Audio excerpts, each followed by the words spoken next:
What's today? October 1st? Yep. October 1st. Oh, gotta pay rent. Crap. Fuck. It's the first of the month. Get up, get up, get up. Cash your checks and come on. That's probably way before your time. Yeah. You even heard that? No. Bone Thugs and Harmony, Nope. First in the month. Oh, I've heard Bone Thugs and Harmony, but no, Yes. not that song. Oh my God, that was a vibe. Familiar. Like 1995, 6-ish. Thing was fire. Yeah, 95 was when I was born. Oh, there you go. Shit. I'm 29. I forget how old I am. God, everyone reminds me these days too.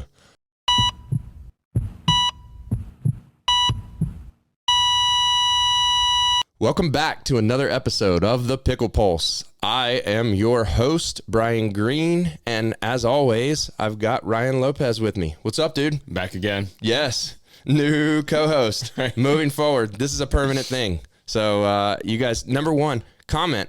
Do you know Ryan? Have you seen him out on the courts? And then number two, how's he doing so far? Episode 3 for you, big dog. Yeah. Don't comment about my ability on the courts. I think he downplays his play. You know what's funny is that we've done now 3 podcast episodes and he's yet to text me to play pickleball. So I don't know. I'm maybe so busy. Maybe he's either too busy or I'm not good enough to play with him. No, I'm literally so busy. So what you been up to this week?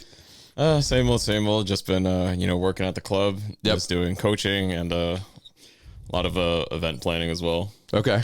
So since the club is basically right in the middle of Tyson's, we get a lot of corporate events. Ah, Yeah, that so makes sense. This weekend we're planning a big company tournament. Okay. For a big company that I would know or a smaller like Tyson's company? Navy Federal. Oh, that's a big company I would know. Yeah. Okay.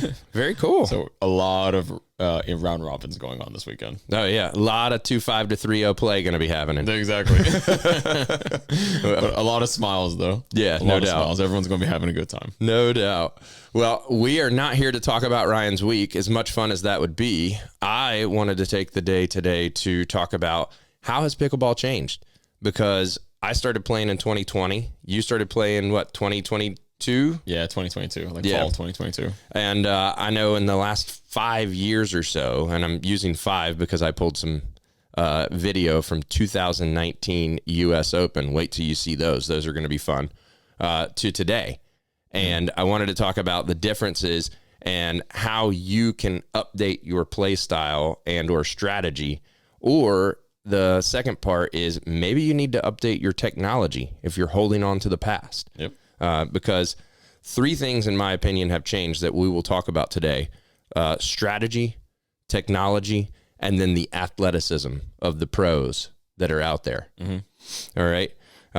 And as we get into this, I also think there are some things that have changed the game. So before we even get into the play, I want to throw a picture up for you, and I want to hear just what pops into your head.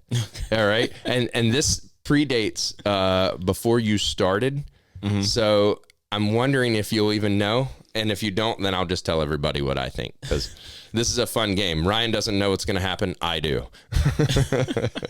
All righty.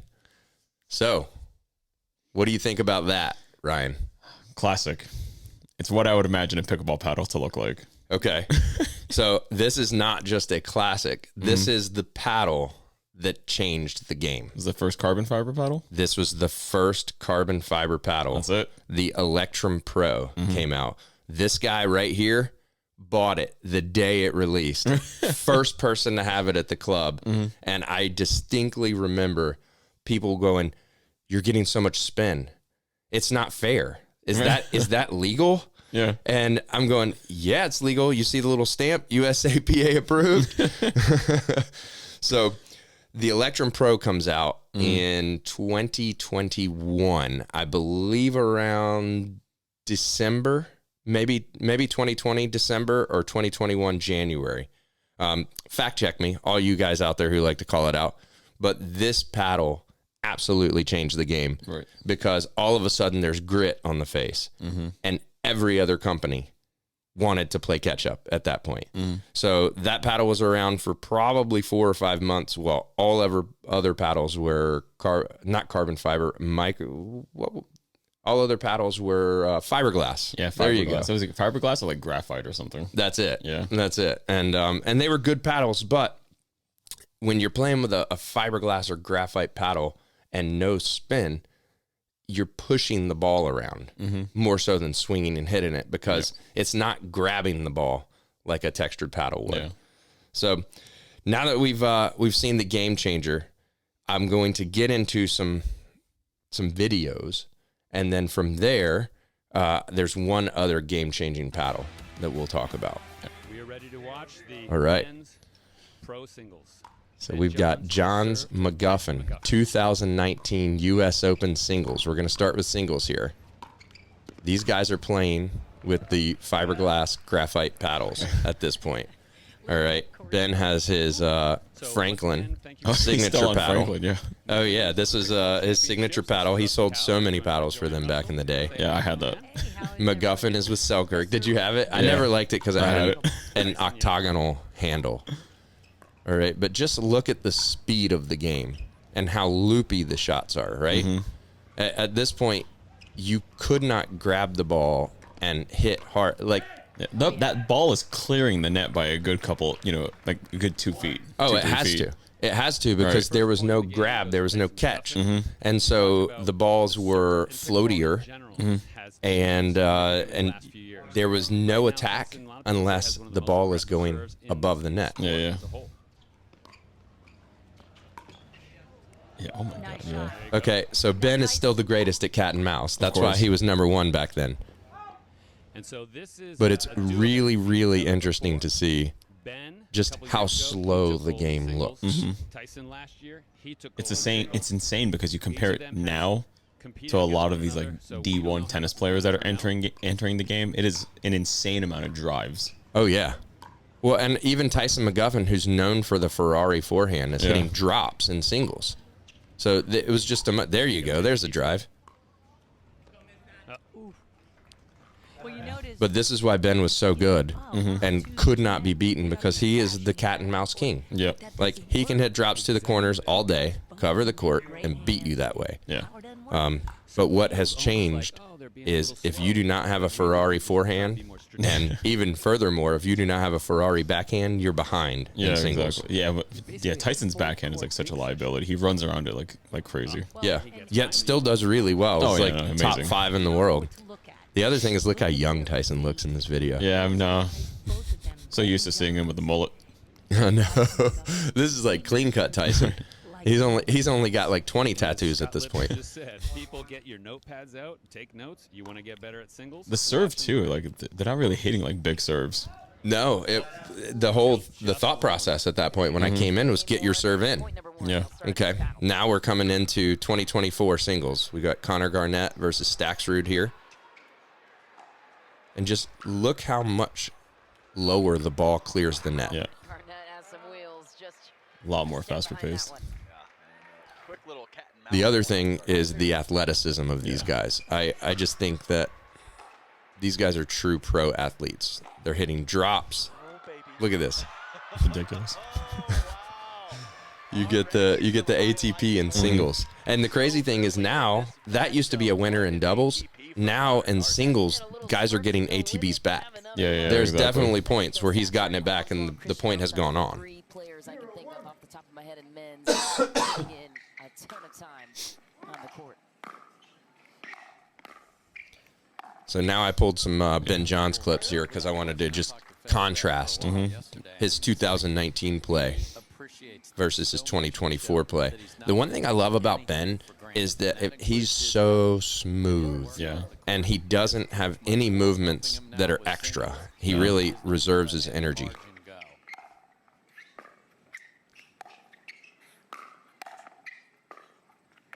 Yeah, he's done so well with like kind of like adapting his game. Oh, big time. Big time. And when you're attacking at the kitchen line, just look how different those look because the ball is gripped by the paddle. It's getting down faster. It's clearing the net lower. And you can attack from your knee if you want to. Men's doubles to Kwong Twong and Christian Elshan. He has 2 more matches to go. Mixed will be our final match. He's serving bigger right now too. Women's singles after this. He's had that shot for years. That has not changed. All right, so that was singles, and now I want to look at some men's doubles. What looks different here? So this is, again, US Open 2019. You got the Badger Weinbach. Oh, what paddle is that? Dude, that's his Paddle Tech signature paddle from 2019.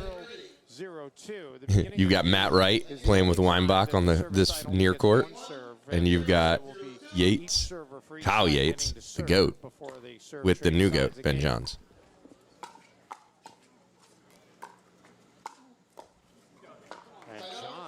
So what I noticed immediately in doubles is how fast the points clear. There are no super long points. Yeah. Unless they're dinking back and forth. The other thing is, look how high the ball is. I was going to say, yeah, those thirds are flying. They look like my thirds, actually. Wow. Yeah, these things are floating up there. Yep. A lot of hard hit balls in this game. Not typically on the third shot, especially from Dave Weinbach. Look, Ben's just chips that dink right into the middle. They can hit hard at. Like, most of these dinks are so high now All right. that people would take them out of the air and attack with them. Yeah, those are immediate speed ups. Yeah. So the dinking game in the pro level and really above 5.0 has gotten way more shallow.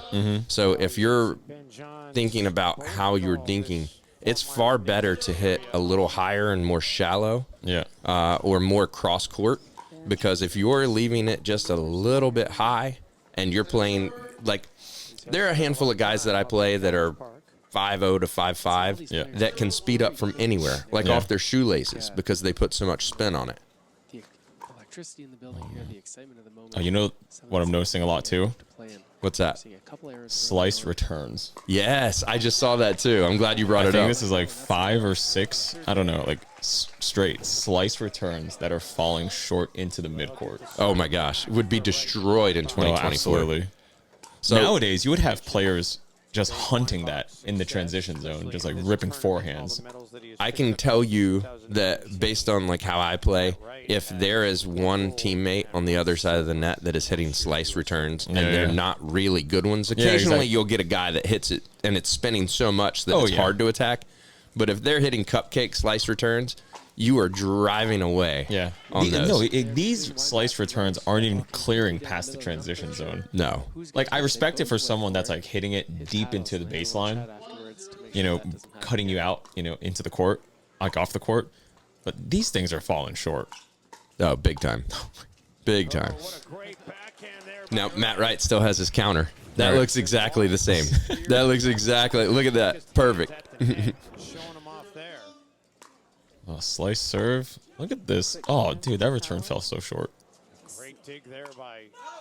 Oh, look at that. And because of no grip, Ben hints it out. Oh, my gosh. So slice serve again. Yeah. So back in 2019, slicing the return, as a matter of fact, all the way to almost like 2022 or so. Yeah. So I took a class with Kyle Yates. We went to Costa Rica together and did some surfing and played some pickleball. And he was teaching a slice return at that point. Yeah. Even in 2022, because it was thought of to be the best way to return until people realized you can just use that spin against them. Yeah. All right, now we're moving into 2024. I want to say the players have gotten younger, but Kyle and Ben were young at the same age. Now, these guys, I don't know. You just look at it, and they look more like professional athletes, especially Christian Alshon and Duong. I mean, those guys are freaks, physical freaks. Yeah, look at that.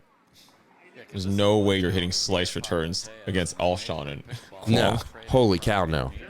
And so you'll see they're ripping the serves. Strategy-wise, if you're cupcaking your serve in right now, you need to work on your serve. Yeah. Go get a basket of balls. Well, I can't speak this morning, Ryan. Jeez Louise. Go get a basket of balls and just hit serve over and over again until you can get one deep into the back of the court. Yeah.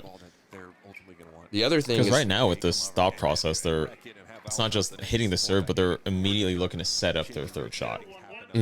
That's right. You know, That's right. And you'll see that I think a lot more thirds are missed even at the pro level now, but especially lower than the pro level. Yeah.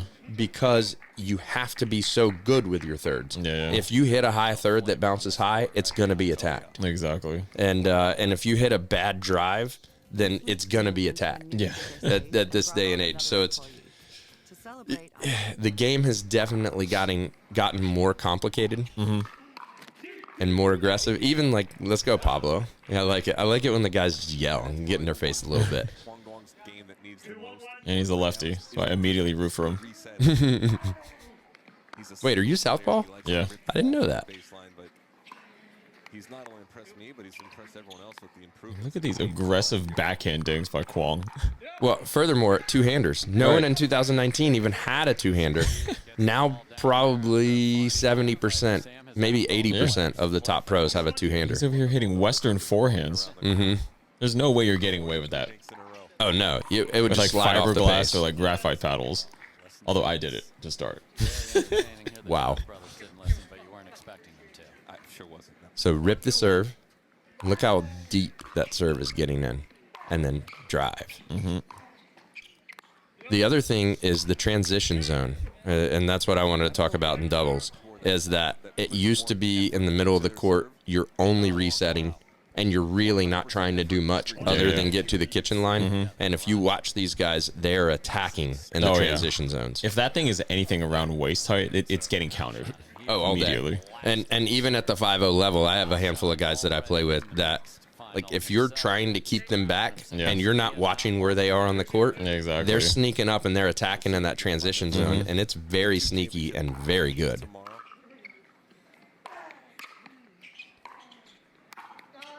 What a shot from Jay. There you go. Stare down Ben Johns twice if he does get this win.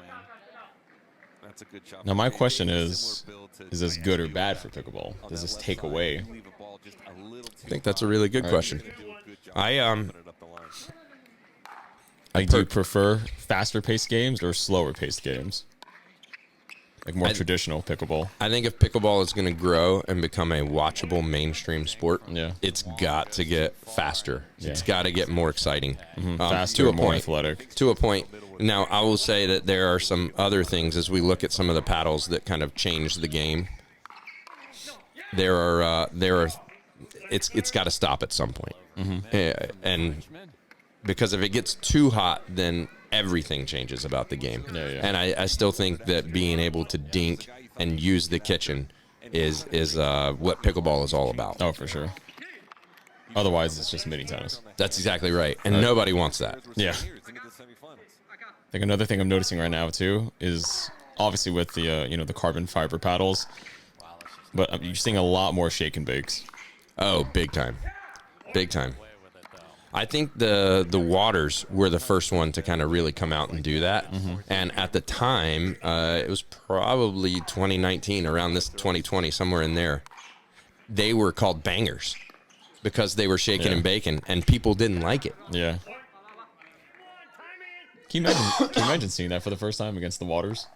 Back in like 20, I think that had to be so money back then. Oh my gosh. Well, and they were lighting ladies teams up. I mean, literally just like drive, and winning. And before, it was thought that you could not win that way. Yeah. And in the men's game, I still think you couldn't have won that game simply because the technology wasn't there. At this point, I mean, Duong and Alshon are showing that you can drive and crash. Yeah. And do really, really well in the PPA in 2024. So this is the Johns brothers again. I wanted to show them kind of as just a little difference between 2024 and 2019. Well, right off the bat, you get a third shot drive and a fifth shot drive. That's it. And Colin rolling the ball and putting enough spin to actually climb over the tape. Yeah. Two-handed backhand. The other thing is dinking middle in pro pickleball has become huge. Yeah. Why do you think that is, Ryan? As a coach and instructor. You're getting them to, I guess make a decision up the middle. try and get someone to, get some sort of communication error, trying to hit the inside foot, getting them to like back up off the line, Yeah. create space, in the kitchen, just trying to find openings. Well, I would say that, and the other thing that pops in my head is just how athletic guys are getting. The threat of the Ernie is real. And when you're hitting towards the edge of the court, Exactly. If it goes a little bit too wide, the threat of the Ernie, the threat of just, hitting ATPs. Because, again, now with the carbon face, paddles, you can literally hook those things around the net. oh, big time. You can hit like little banana shots. Big time. And you'll see in that last frame there that Ben actually missed a return simply because QD was just hitting it so hard. There you go. Attack from transition. Colin's like, how did that happen? What? And it's like, yeah, he hit it hard at you, Colin. You hit it out. Yeah. Because you left it high. It doesn't matter. You don't have to attack just from the kitchen line or from the baseline.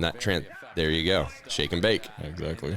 And this is working against the best team in the world for the past 4 years. Yeah, and this championship was straight sets too. So I think that's a really, really interesting thing to think about for your own personal game, which is, are you and your partners using your skills to the best of your advantage? Do you have a good drive? And then are you picking a partner that can poach if you have a good drive? Right. Because I know one of our favorite things, G and I, when we get to a tournament, is we're always going to test the shake and bake early. Yeah. Right?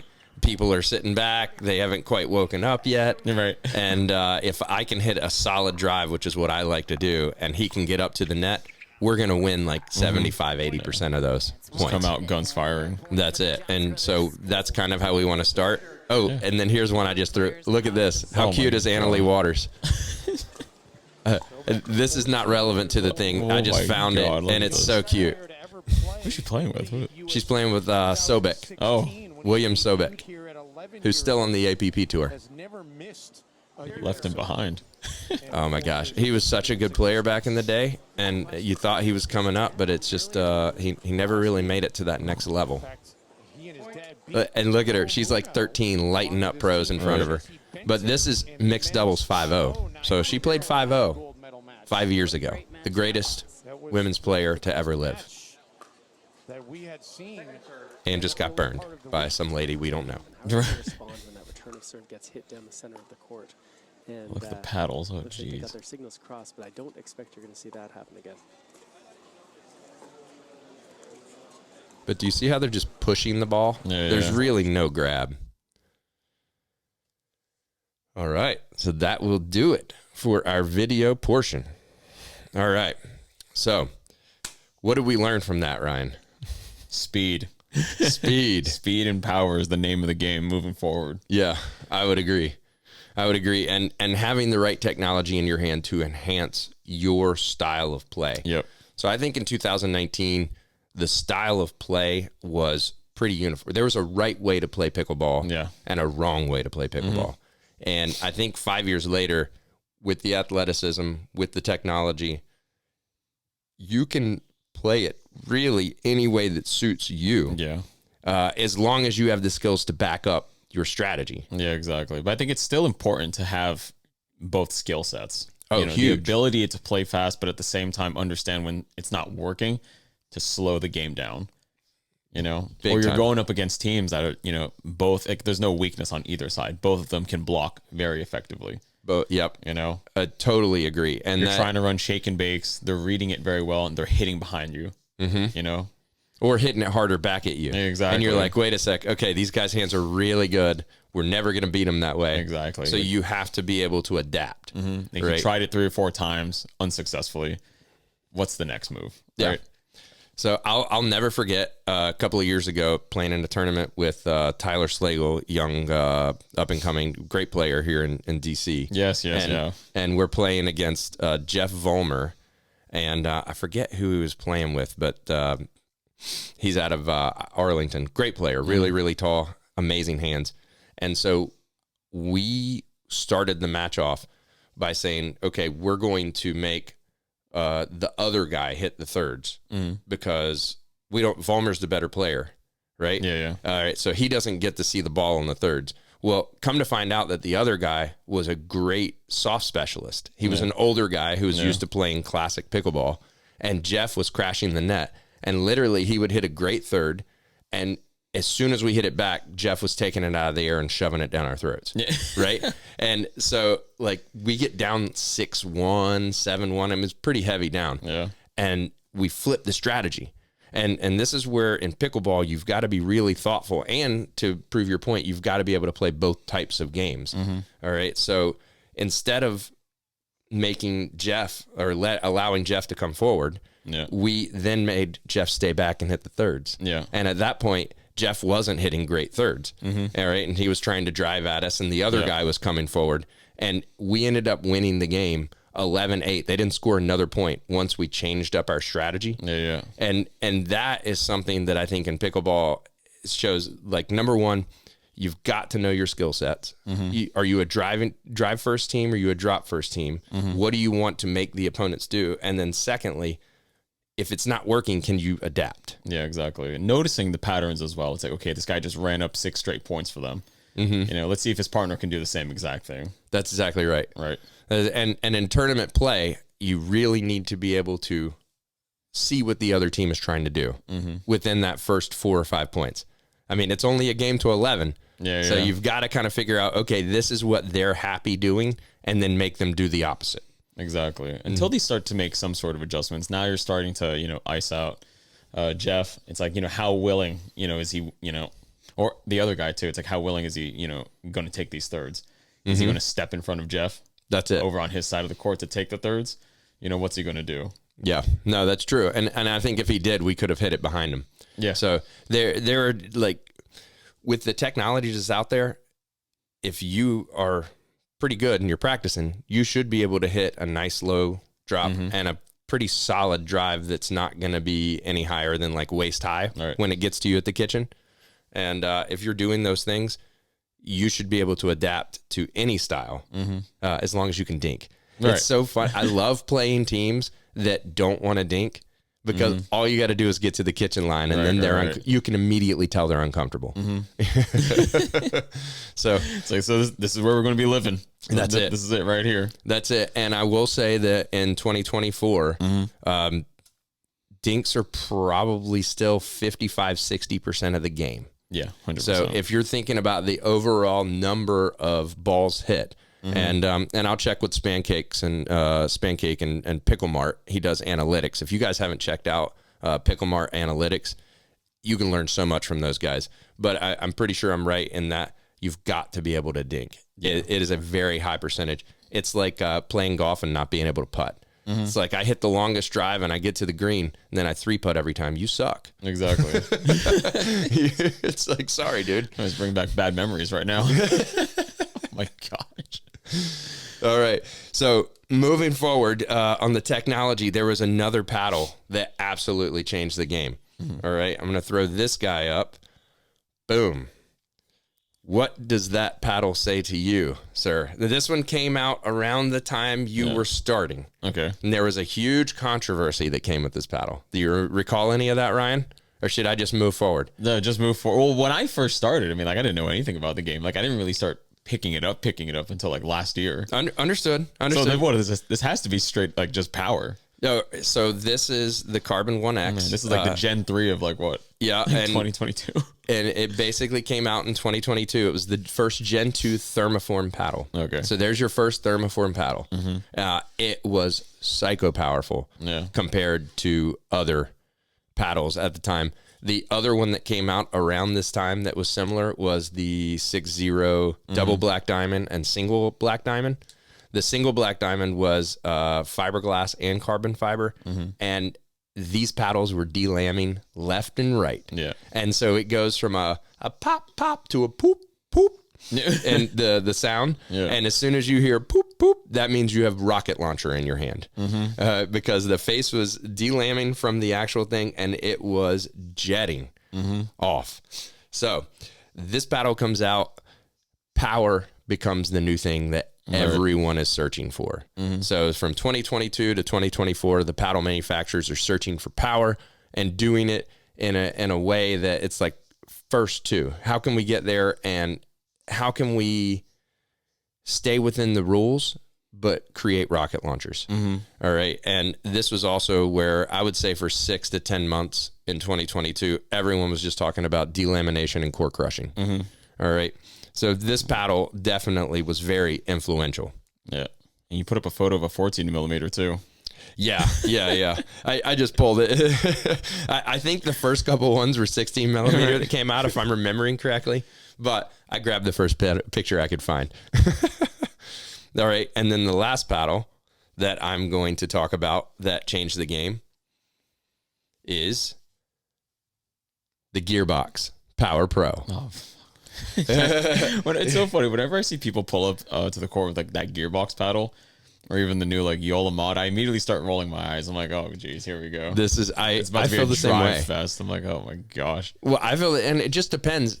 Number one, so I feel like I tell people the level I play all the time, so I'm not even gonna. I think I play pretty good pickleball, but when I see quality players show up to the court with a GearBox, Yeah. there's a slight level of terror. Right. That comes I along think with the it. same thing too. It's like it's either you're really good or you're really bad. That's exactly right. and either way, if they're swinging hard with that thing in their hand, Yeah. you could lose an eye that day if you're Exactly. not wearing, or Yeah. I mean, get some new tattoos all over your body. Yeah. Because the really bad guy with a gearbox could be more Terrible. scary than the really good guy with a gearbox. Yeah, I know. I start seeing them like, creeping up to the transition zone, about to like poach balls up the middle. I'm like, oh my God. Yes, exactly. And so the GearBox Power Pro comes out. It changes the game. Mm-hmm. And to me, it still feels illegal. Right. Like they cut some open last year. I think Chris Olsen did, and I think a couple other of the paddle reviewers. And these literally have rubber bands inside the core that great. deflect it off. I mean, literally, it's foam and rubber bands and a couple other things. Really interesting inside. But the way the ball comes off of this is, number one, it's at the time twice as hot, I would say, as most paddles that were out there. But number two, the sound is muffled because of the way, and it throws off your ability to pick up how hard the ball was hit. And that's my biggest beef with the gearbox. I feel like the mod, at least, is a little better. Yeah. Because when it's hit really hard, it makes a loud, scary noise. Yeah. So you know to watch out. I don't know about you, but like it comes off the face weird too. Like I have a tough time, I guess, like reading the direction of the ball when it's coming off the mod. Okay. So whenever I have like I play with like one of my friends, whenever he like drives it at me, it looks like it's like curving. Oh yeah. Well, that's just the way that he swung at it, and it grabbed the ball. What the hell is going on here? And then I'll throw a new paddle out there that just came out that I don't like at all, and that is the Ronbus Ripple.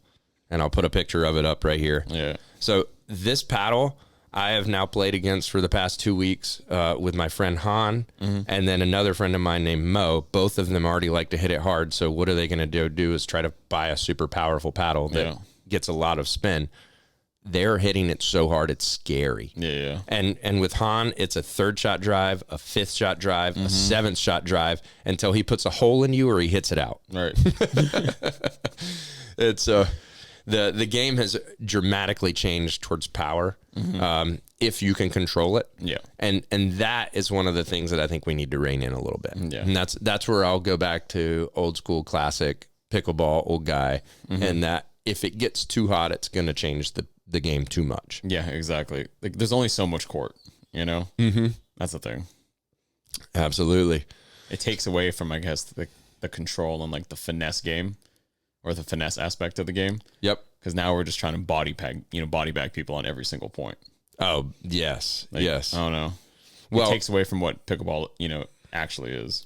The hands battles have gotten super interesting now too. Yeah. And what it's really sad, and I don't suggest this for, the pro players, because I think pro pickleball needs to be watchable on TV. Yeah. So I almost think that there should be a level of paddle for a pro, and there should be a level of paddle for an amateur, right? And if you're playing in pro events, then you can get a little bit more spin, a little bit more pop.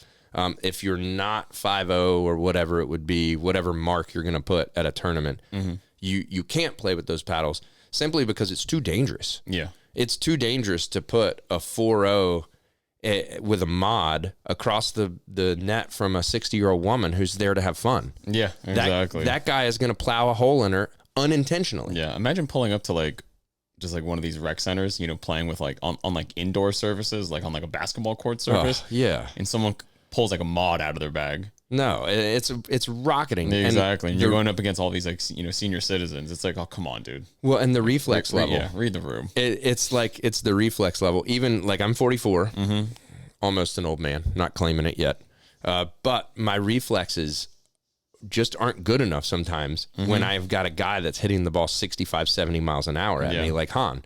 And that's what he loves. So he hits a good third. I do actually get it back to him. And he hits a fifth, and I'm just not fast enough to get to it. You're just backing up off the line little by little. It's the worst. Terrified and retreating the whole time. Yeah. But that's the thing. You know, some of these people that have these paddles, it's just like, one, you're not good enough to use it. Two, it's just like, this just isn't the right environment for you to be using this type of paddle. Again, you're not playing against the right type of people that, you know, like you said, they don't have the reflexes to keep up. And you're just not, you know, reading the room on that. Yeah. You know, and keep pickleball fun for everyone. Just keep it just keep it fun.